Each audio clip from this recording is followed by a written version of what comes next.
Today we're going to talk about cut glass, pressed glass. What's the difference? What are our buyers looking for? What do you want to be looking for when you're going through your estate or out there going to garage sales, estate sales, antique shops, and some tips and tricks on how to distinguish and kind of ideas of what people are looking for in the secondary market in that world.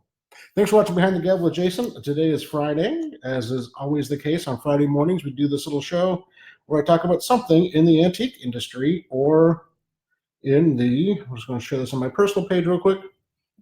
And so today we're going to talk about glass. First off, for those of you who live locally on Sunday, this Sunday, October 17th, I think it is, we're going to be doing an appraisal event up in Clay County, Missouri at the Liberty Historical Society, Clay County Historical Society in Liberty, Missouri. Sunday afternoon, we'll be doing an appraisal event there. It's one of my favorite events of the year. I always see some interesting things, and it supports the Historical Society, which always can use some extra funds for their programs and projects. So let's talk about cut glass real quick. We'll start with this big cut glass picture. And all the glass I'm going to show you today, with maybe one exception, is out of one estate that we're working on. So I like to use things we're having on the market. So this is a piece of cut glass. You can see that it has a hobnail type pattern cut. And one of the questions we'd ask all the time is, how do you tell a piece of cut glass from a piece of pressed glass? And there's another piece from that same estate. And actually, it's an older piece than the cut glass piece. So we'll talk about some difference on there. The major difference in cut glass and pressed glass is in pressed glass, and see if I can get this showing really, really clearly here. You can see right here on the foot and right here on the bowl that there's a seam.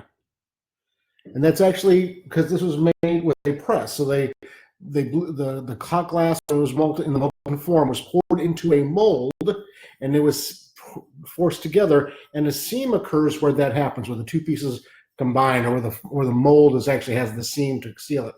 And so if you find that seam, 99 out of 100 times it's going to be a piece of pressed glass.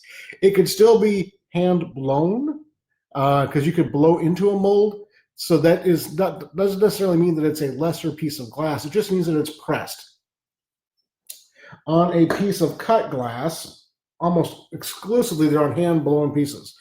So you can see, I'm trying to get the light right here on the foot, that it's a pretty flat, I had the angle right just a second ago.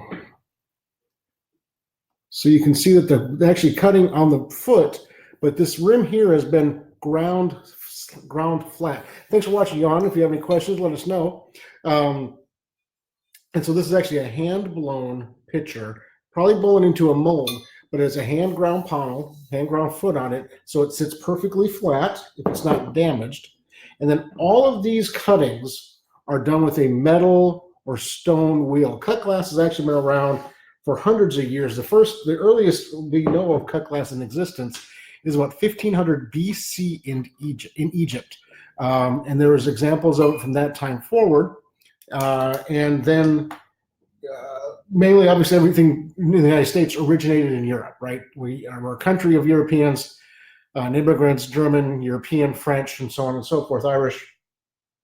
And so early cut glass in America, the first cut glass to really be known or documented is about 1771. Thanks for watching, Titus. If you guys have any questions, let us know. We're talking about cut glass, pressed glass, and some differences.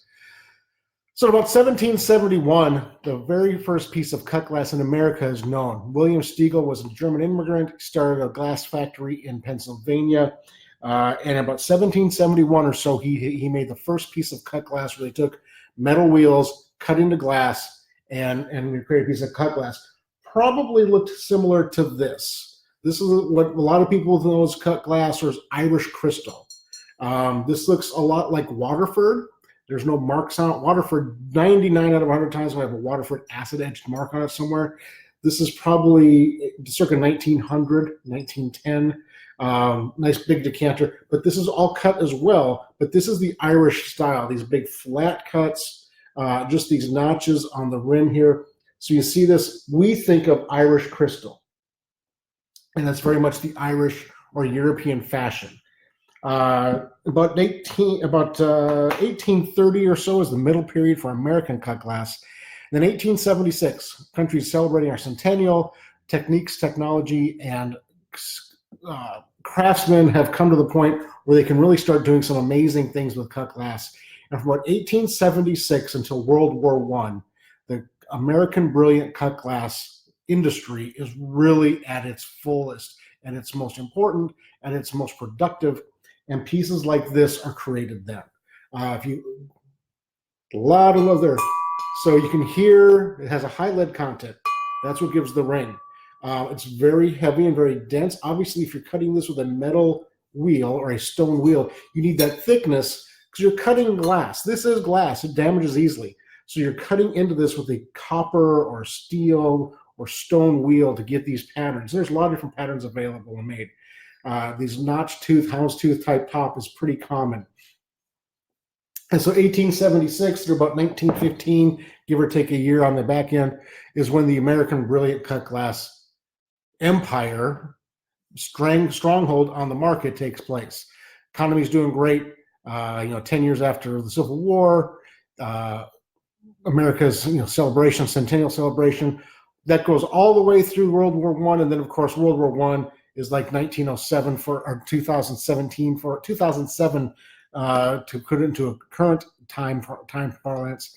The economy has obviously changed drastically with World War I, and that's the end of the American brilliant cut glass period. During that time frame, though, companies like Libby and Hawks and others made these amazing cut glass pieces. And there's a lot of it made. There was a lot of it made. And so what drives value on it today? You can buy 100-year-old cut glass pieces for $20, $30, and $40. That's not hard to do. They made a lot of pieces in abundance, little oval trays, celery trays, pin trays, and things like that. They made in abundance, and condition is crucial in value. To find a perfect piece of American brilliant cut glass is really challenging because it's not fragile per se, but it is glass. And anytime you cut into glass, you create a lot of stress points. And so this it takes less to damage this than it takes to damage this because it's a solid rim, right? This is a piece of Lalique, again, from the same estate. And this is, nice ground pounded, but it's a molded piece. Dampier is the name of it, or Sparrow Vase. And people like this because people love French items, and Lalique has always been a high quality glassware. You can hear the difference in the sound though. Very high pitched ding, the more heavy ding ring in the bigger piece, but also the higher lead content. So of course, being pressed doesn't necessarily make something bad. It just doesn't make it unique per se. So Lalique is a commodity type piece. I went out just in 2 minutes. I found that replacements.com has 2 of that exact same vase in inventory for $299 right now. So you can buy that vase full retail for $300, which means that in an auction setting, an antique store, in an auction setting or estate sale setting, you would expect it to bring in from 75 to 150, depending upon who's bidding, of course. In an antique store, antique shop, it's probably going to be priced in the $200 to $250 range. So not an insignificant amount of money, but not an extreme amount of money for a name that everybody in the world recognizes as making a classic quality piece of glass. One of the other things from this estate, early American pressed glass, which is what this piece is, otherwise known as EAPG, early American pressed glass. This is the dog and deer, or deer and dog, or frosted dog pattern, dog and hunter pattern. This was made about 1880s by Gillinder and Sons out of Philadelphia.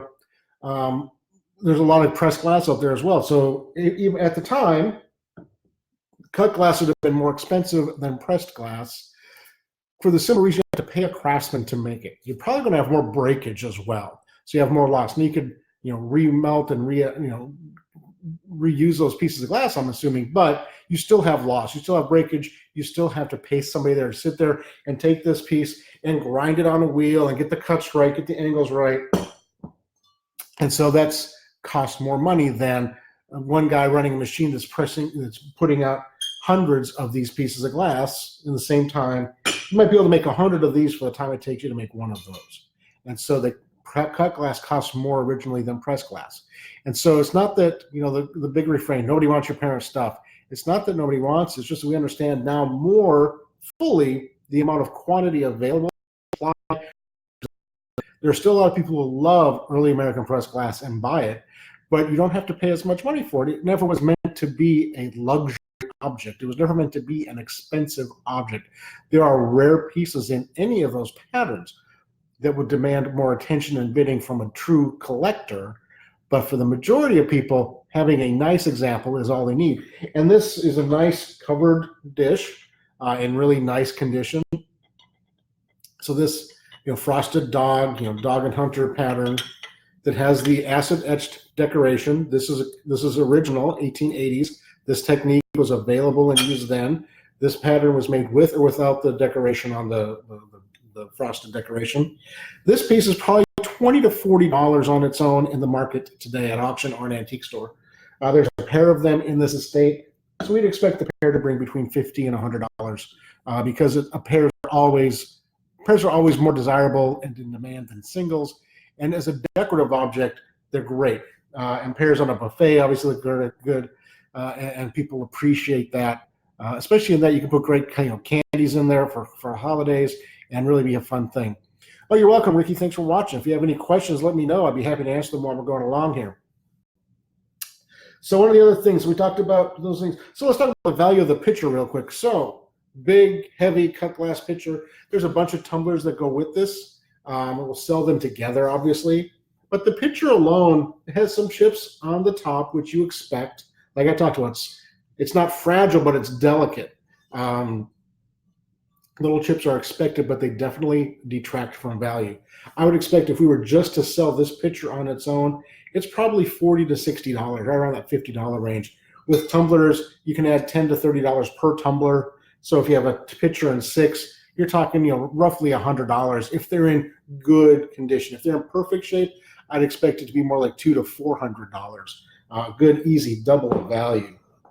On the Irish decanter, this has a couple little nicks on it, but it's still a very usable piece with whiskeys, bourbons, brown liquors becoming much more popular in the last few years. We're seeing more demand for these types of decanters because, again, you fill this with a good scotch or good whiskey or good bourbon, it looks very impressive, and there's a lot of money being spent on those worlds. This decanter right here, even though it has a little bit of cloudiness inside, I would expect this bring $75 to $100 at auction because it's a usable piece. It fits today's styles, and it's a more masculine, heavy, broad piece. You can find those kinds of decanters, everything from really tiny and small to that's much more substantial. Almost call it a ship's decanter, except the base flares in. On a ship's decanter, that base flares out to give it more stability on a ship. Literally, they were called ship's decanters because they were made for a ship, and it was rocking back and forth in the ocean. The captain wanted his liquor to be stable and secure, so they made the decanters with a flared out foot that has a wider base of coverage, and it's not going to go anywhere. So that's why you ever hear ship's decanter term. That's why, because it's more solid to sit on a ship at sea. One more quick thing to show you. We have this really kind of a neat hobnail vase. Now this is interesting. It has a hand-blown ponto mark on the bottom. So this is a hand-blown antique piece of hobnail. Generally speaking, hobnail is considered to be a Fenton pattern, and I've not seen this before with this type of pattern. I've done any research on it. You can also see on the lip, you see this little bump out right here? That's where they took this cylinder form and used pinchers and pulled the lip over and pulled it out to give it this flared lip. And you can see it on that spot. And then maybe a little bit over here. This it has a couple of, but I was just intrigued with it because it's hand blown, and 99.9% of all the hobnail I've seen is machine blown from Fenton. And so to have it clear, it's not going to be worth a lot of money, but I thought it was interesting and intriguing. And buyers generally look for things that you don't find other places. Decorators and collectors and dealers are always looking for those pieces that you can't commonly find elsewhere. If you go to eBay, you're not going to find a pair of 19th century hobnail vases with hand blown, hand ponto and tool marks. because they just were not that many made. I'll find out more about that piece as we get further into the catalog. But it's just, I knew it was different. If that was Fenton clear, it'd be $15, $20. I expect that to bring $20 to $40 because it is hand worked. And again, we have a pair, so I expect $50 to $75 for the pair because, again, pairs are always more desirable. People like to put them on end tables, on the ends of a buffet, on the ends of a table. That size is small enough where you could put a nice bouquet in there, in a dinner table and make a really pretty table. So some of the things that our buyers are looking for is just that. Is it usable? Is it in good condition? Is it by a maker we know? Is it well done and well presented? Those are kinds of the main things we're looking at, what our buyers are looking at. And clear glass, there was a lot of it made. It was never meant to be a luxury item except for the high-end stuff originally. You can go to high-end stores now and spend thousands of dollars on glassware. That will always have more value than the pieces you buy at IKEA or Walmart or Kmart or wherever. There's just people buy things because they need them and people buy things because they want them. And it's the want to buy that usually has value in the marketplace going forward. Thanks so much for watching. We have finally had fall hit this year here in Kansas City. It got down to 38 degrees in the north end of Kansas City last night. We did not get snow like our friends in Colorado, though, and Wyoming. So it was cold, but it wasn't snowing. So thank you for that. Halloween's just a couple of weeks away, followed, of course, by Thanksgiving and then Christmas and other holidays. So we're wrapping up quickly into the fourth quarter of the year. Again, if you're in the Kansas City area, want to find out what your items are worth this Sunday, we'll be at the Clay County Historical Society in Liberty, Missouri, doing an appraisal event with a local jeweler up there. So they have jewelry, artwork, glass, silver, dolls, any kind of antiques, collectibles. Between the two of us, we can answer most questions on Sunday. We'll be posting an event on our Facebook page here soon for that. If you have any questions about anything we talked about today, go ahead and post them here. We see these messages regularly. And or you want to send us a private message, direct message question, we'd be happy to answer those as well. You can always give us a phone call, 816-283-3633, or send us an email, info@kcauctioncompany.com, info@letter C, auction company, spelled out, .com. Thank you all so much for watching. Have a great weekend, and we'll talk to you soon.